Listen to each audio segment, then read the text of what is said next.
انطلاق الأيام التشاورية حول إصلاح النظام التعليمي المنظم من قبل وزارة التهذيب الوطني وإصلاح النظام التعليمي، ترأس ولي الشير السيد سيد الحسن حفل انطلاق الورشة الجهوية للتشاور حول إصلاح النظام التعليمي على مستوى الولاية وللولاية. وخلال كلمة بالمناسبة أكد على أهمية هذه الأيام في إرساء دعائم المدرسة الجمهورية، مطالبا المشاركين بتقديم كل الآراء والأفكار التي من شأنها أن تسهم في حلحلة المشاكل التي يعانيها النظام التعليمي في بلادنا.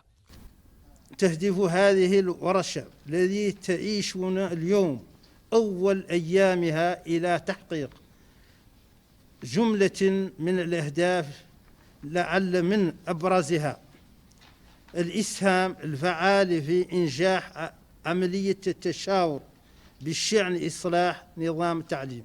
عمدة بلدية يكجوجة بدوره أكد على أهمية الدور الذي ستلعبه هذه الأيام في الخروج بحلول وتوصيات ستسهم في التغلب على مختلف الاختلالات البنيوية في منظومتنا التعليمية. إسهام الفاعل والكبير في هذه الورشة وفي الأيام التشاورية كلها من أجل أن نضيف المزيد وأن نصلح نظامنا التعليمي ونحقق ما نصبو إليه جميعا وما يصبو إليه مجتمعنا. وتهدف هذه الورشة التي تستمر ل4 أيام بمشاركة الأسرة التعليمية وروابط آباء التلاميذ والفاعلين التربويين على مستوى الولاية، تهدف إلى الوقوف على أهم المشاكل التي تعاني منها المنظومة التربوية الوطنية واقتراح الحلول التي ستساعد في النهوض بقطاع التعليم في البلاد. ويجسد لقاؤنا اليوم انطلاق هذا التشاور المبارك الذي سيقود بحول الله وقوته إلى الحصول على اقتراحات بناءة دافعها البحث عن المصلحة العليا لأبناء الوطن وضمان مستقبل الأمة بعيدا عن جميع الاعتبارات الشخصية والمصالح الضيقة.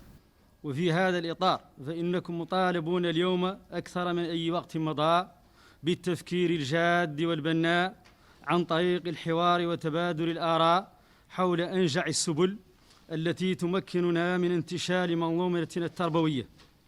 وإنني على يقين تام من أن هذا الجمع من المفكرين والمربين قادرون على ذلك. وقد تابع الحضور أثناء اليوم الأول من هذه الورشة عرضا يشخص أبرز النواقص التي عرفها النظام التعليمي على مر العقود الماضية، ويقترح التحسينات المستعجلة التي يلزم اعتمادها في أي إصلاح مرتقب. لقناة الموريتانية، الحسن دباب، مدينة وكجوجة.